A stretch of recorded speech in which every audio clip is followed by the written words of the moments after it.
The Whistler.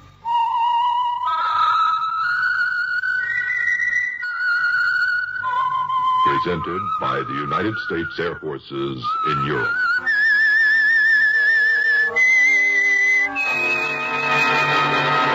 I am the Whistler, and I know many things, for I walk by night.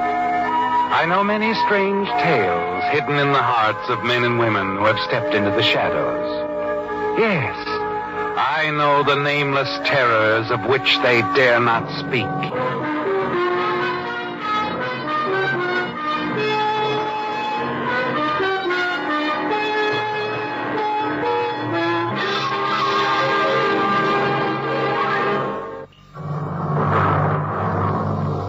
And now, the Whistler's strange story, The Huntress.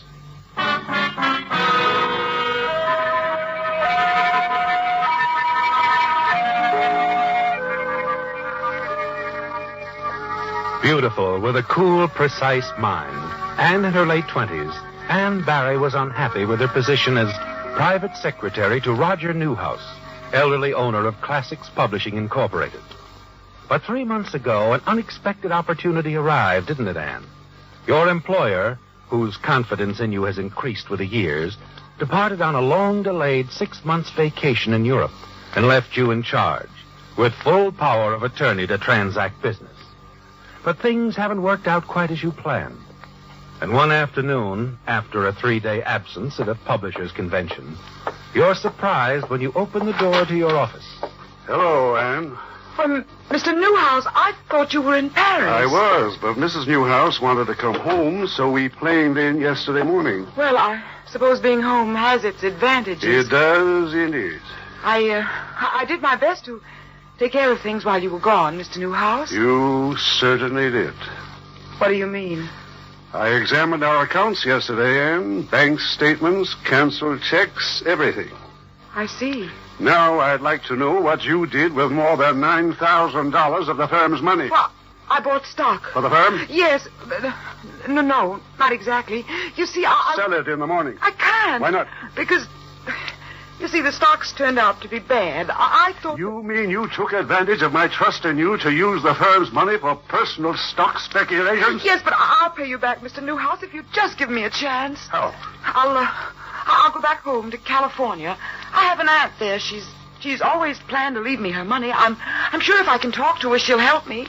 Besides, I have friends there I'm sure will help me. Just give me 2 months, that's all I ask. I shouldn't, Anne, but I'm going to.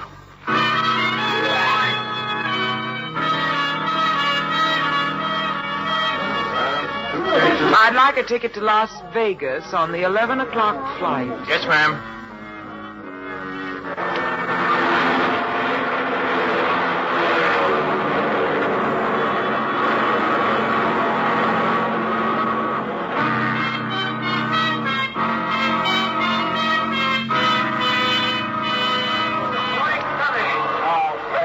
You don't know exactly why you chose Las Vegas yourself, do you, Anne? But you had to go somewhere.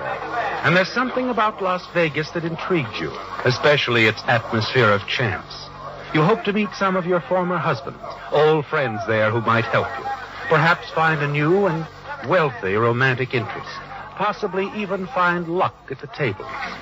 You have nearly $1,800 you managed to scrape together before you left the East.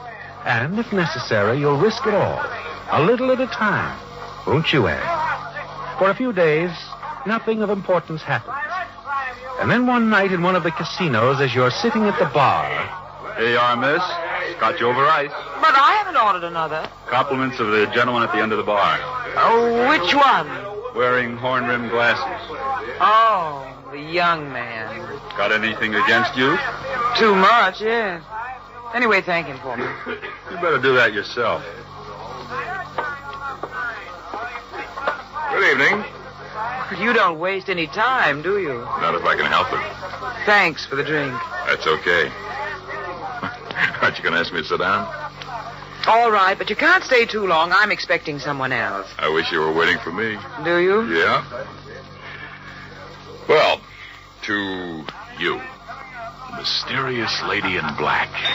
And to you, the very young man in the herringbone tweed.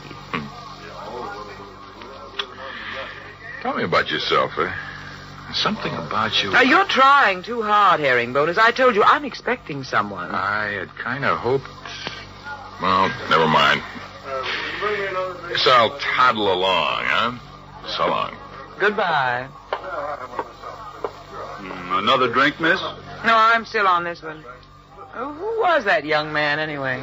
You don't know? No. He's Mark Bradford of Los Angeles. He's only got a couple of million.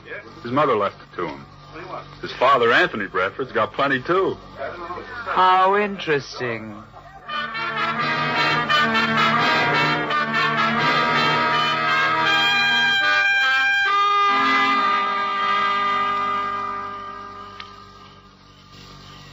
Thought you were waiting for a guy. Oh, it's you again. Don't you know better than to startle somebody like that out here in the dark? I'm sorry. Sorry if I seemed rude, but I guess you have to take it out on somebody. What do you mean? Well, nothing. It's an old story. I don't want to bore you with it. Don't worry about that. Well, I was in love. I wanted to get married. Have a home and children. He just wasn't interested. Maybe you're better off. Oh, why do you say that? Because I know what the other side of the coin looks like. I'm getting married next month. You're not in love with her? No. Never was, really. Well, then why in the world? Oh. Because I can't tell her, that's all. Not after all these years. It would kill her. Let's skip it, huh? What about doing this town? Forgetting it all. What do you say? Well, I don't know. We don't even know each other's names. Well, let's keep it that way. We can pour out our hearts to each other and no harm done, huh? Come on, let's go. Two little black sheep off on a spree. All right, I'm on.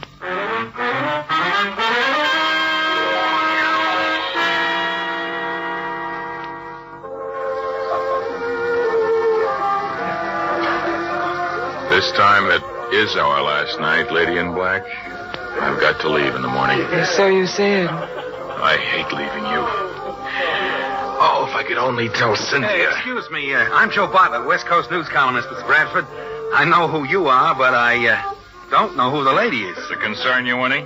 When a young millionaire whose engagement to the very social Cynthia Van Runkle has been announced and is seen as often as you've been seen around Las Vegas with a beautiful and mysterious lady in black, it's a legitimate interest to a newspaper man, Mr. Bradford. Forget it. We're just chance acquaintances. And the lady doesn't care to divulge her name? The lady definitely does not. Yeah. We'll just call you the lady in black. I asked you to forget it. Sure, Mr. Bradford. It's forgotten.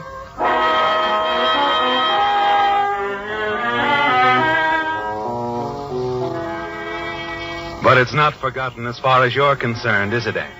Nor is it farewell.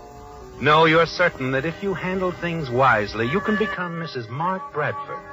That some moonlit evening before too long, the stage can easily be set for a quick elopement to Arizona.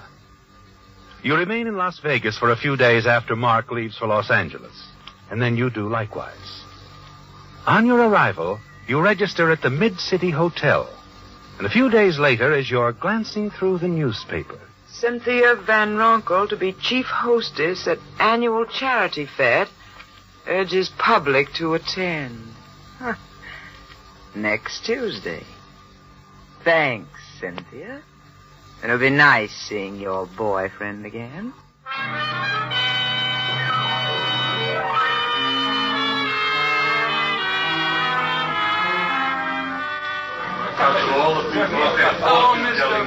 Well, of all people, hello. Hello. Good to see you again. Yeah, Mark, I don't think I've ever met this lady. And I'm Ann Barry. Oh, sorry. I'd like to present Carl Van Ronkel, Miss Barry, my fiancé's brother. I am pleased. You know Cynthia? I'm sorry, I've never had the pleasure. Oh. Well, haven't I seen you someplace before, Miss Barry? I don't think so. Ever been to Europe? No. Oh, the orchestra. Carl, you will excuse us, won't you? I'd like to dance with Miss Barry. Oh, surely. Go right ahead. So your name is Ann Barry. Mm-hmm. You haven't been out of my mind, Ann. Seeing you again makes everything even tougher. You're going through with your marriage? Yes, Ann, I have to. Good luck. But I think you're being unfair to Cynthia. I'm trying not to be. That's why. She'd prefer to know now rather than after the wedding. She'll survive, I did. You know, Ann, I believe you're right. Of course I'm right.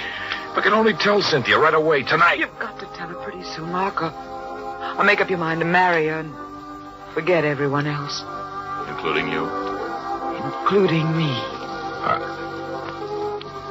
I'll try to tell her this evening. If you succeed, Mark, you can find me at the Mid-City Hotel.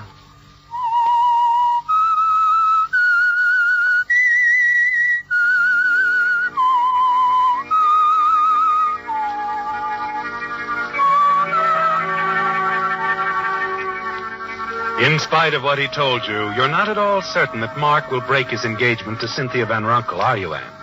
No. Mark is very susceptible to his companion of the moment. And you feel sure that once he's with Cynthia again, he'll soften and lack the nerve to break off with her. But you're still confident, aren't you, Anne? And the following afternoon in your hotel room, you get what seems like an unexpected touch of good fortune. Hello? Miss Barry? Yes? This is Joe Bartlett, news columnist. Remember me? I met you in Las Vegas as the lady in black. Yes, I remember you. How did you learn where I was staying, Mr. Bartlett? Easy. I just asked Mark Bradford. I see. Well, what is it, Mr. Bartlett? I'm still wondering about you and young Bradford. We're just good friends, that's all. Oh. Real good friend? Well, yes, you could say that, I suppose. What about his fiancée? Well, what about it? I've heard rumors that Mark was breaking his engagement to marry another woman. How interesting. Any idea who the other woman might be? Oh, now, really, Mr. Bartlett, I don't even know that Mark is breaking his engagement. But if he is, if the rumor is true, could the other woman be you? It could be almost anyone, couldn't it? It could at that. Well, thanks, Miss Barry. Goodbye. Goodbye, Mr. Bartlett.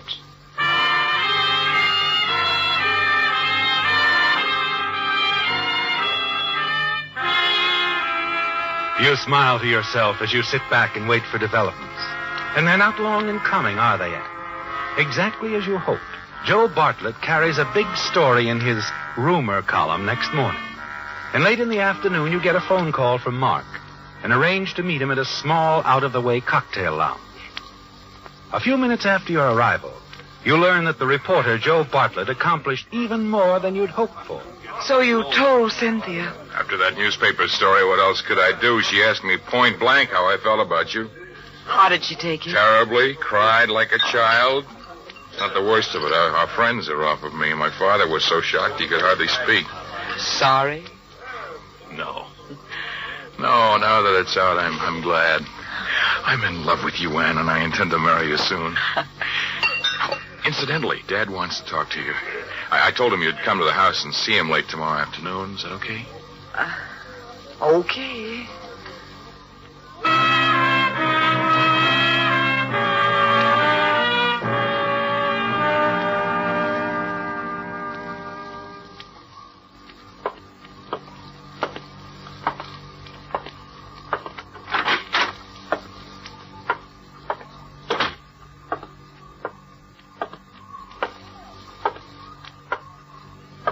Mark said you wanted to visit with me, Mr. Bradford. Yes, I do. Naturally, I'd like to get acquainted with a young lady my son thinks he wants to marry. Thinks he wants to marry? Let's say he's sure he wants to marry you. But you're not sure he should. I'm open-minded, my dear. Well, I'm ready for the cross-examination. Shall we proceed? We've plenty of time, my dear. First of all, I'd like to show you the house. I'm especially proud of my gun room and quick freezer. Quick freezer? Yes, I bought it after the war, surplus. I do a lot of hunting, like to freeze my birds, wild game, and so forth. Eat them when the mood strikes me. As Mark told me, you were quite a hunter. One of my two pet hobbies. Shortwave radio is the other. Oh, incidentally, it's almost time for McTavish's call. McTavish? Yeah. An old Scotsman in faraway Zanzibar. We contacted each other accidentally some years ago. Been kidding each other ever since. Oh. Come along, Miss Barry. I'll even show you Mark's old nursery.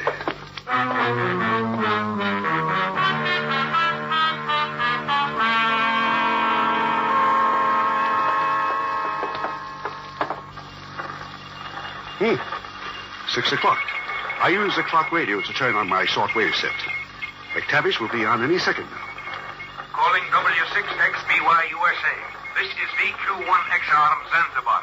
Calling W6XBY. Excuse me, those are my call letters coming over the shortwave set. Calling W6XBY. This is VQ1XR Zanzibar.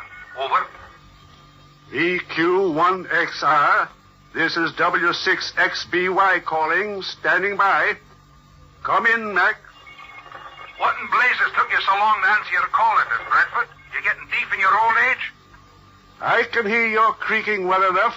You're broadcasting on the wrong frequency, McTavish. Why don't you fix your set? Over.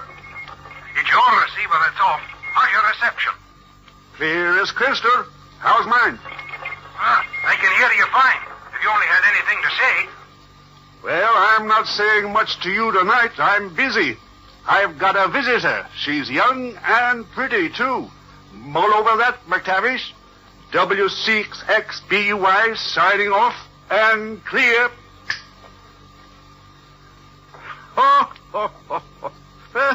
For two men who've never met, McTavish and I are great friends. Well, let's be serious for a few minutes, shall we, Miss Barry? Of course. Carl Van Ronkel, Cynthia's brother, you know, seems very certain that you are not all you seem to be. Frankly, I'm checking into your background. I'll have your full history in a week or so. You have to move quickly, don't you, Anne? It's now or never, isn't it? The time for the moonlit tete-a-tete and elopement can't be postponed any longer. Not even another day, can it? That evening, you suggest a long drive, and finally park high in the hills, a myriad of lights dancing beneath you. It's beautiful down there. It's almost sad, isn't it? Yes, it does seem sort of sweetly sad. Mark, are you sorry about us, I mean? Of course not, darling. Are you? In a way. Why? Because I don't like this having to justify my existence. Your father investigating me, all that sort of thing. Darling, it's only natural that Dad would It's only be natural to want to be trusted by the man you love, too. But the way things are, I feel like a slave on an auction block. Anne, you you either can't. love me and want to marry me, or you don't, Mark. Now, which is it? You know I love you. Then you'll marry me now, tonight. Well, then it's yes. We'll fly to Yuma tonight.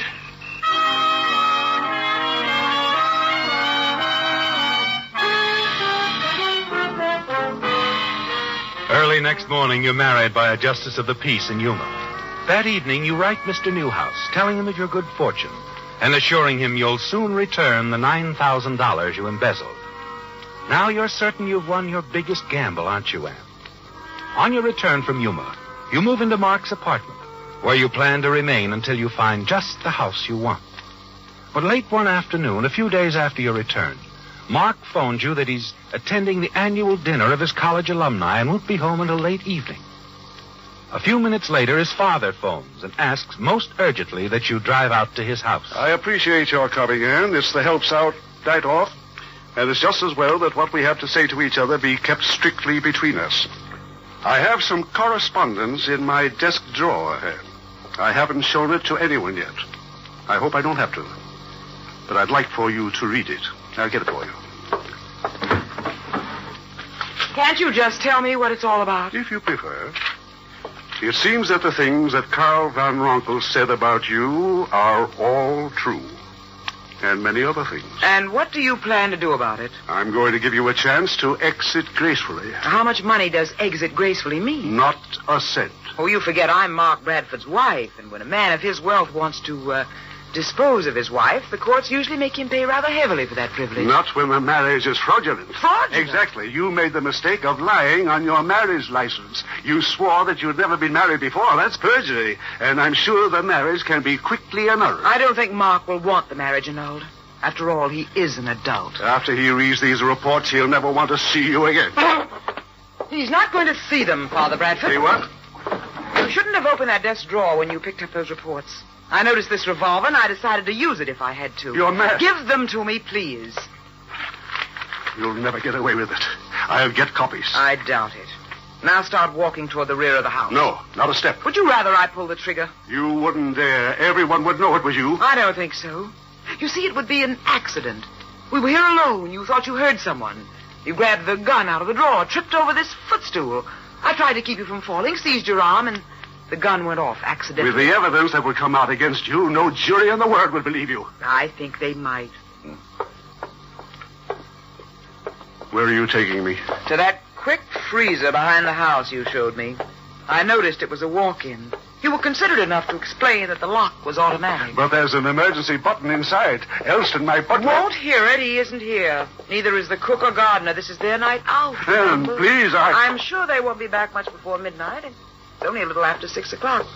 Just a few hours will be out. Now, listen to me. You don't realize... I realize that if you'd stayed out of Mark's affairs, we'd have all been quite happy. Well, now it's too late. You got trapped in your freezer while you were alone at home. It happens occasionally. I've read about it in the papers.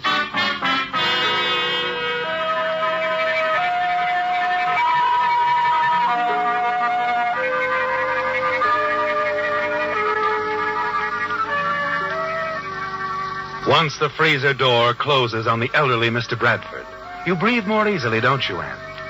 You remain outside the freezer for nearly an hour. But as its poundings and entreaties grow weaker and finally stop entirely, you decide to return home. As the hours pass and nothing happens, you're certain your problems are solved. You smile as you await Mark's return from his college dinner. Then, at a little before 11 o'clock... Mrs. Ann Bradford? Yes? I'm Detective Lieutenant Graves of Homicide.